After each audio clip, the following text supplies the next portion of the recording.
నిన్న రేవంత్ రెడ్డి ముఖ్యమంత్రి అందరినీ షాక్ చేశాడు కదా, నన్ను షాక్ చేయలేదు. ఎందుకంటే నాకు ముందే తెలుసు ఆయన బీజేపీ, మోదీ, ఆర్ఎస్ఎస్ ఏం చెప్తే అదే చేస్తాడని. ఆయనే నిన్ను క్లియర్ గా చెప్పాడు.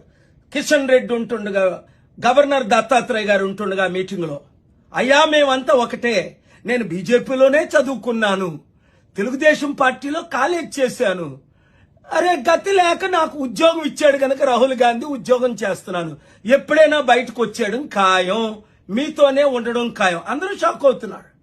ఎందుకని తెలుసా? ఆయన మాట ఢిల్లీలో ఎవరు వినడం లేదు.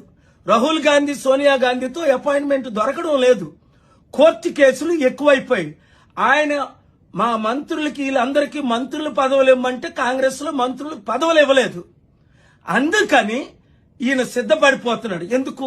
ఎప్పుడైనా నన్ను మోదీయే కాపాడగలరు, ఈడీ నుంచి మళ్ళా హెరాల్డ్ కేసులో నన్ను ఇరికించారు అనుకుంటున్నాడు. కాదు, ఆయనకు తెలుసు ఆయన ఏ తప్పులు చేశాడో, దేవునికి దూరం అయ్యాడో, శాపగ్రస్తుడు అవుతున్నాడు, దేవుని ఉగ్రత వస్తుందో ఎవరూ రక్షించలేరు మారు మనసు పొందితేనే తప్ప.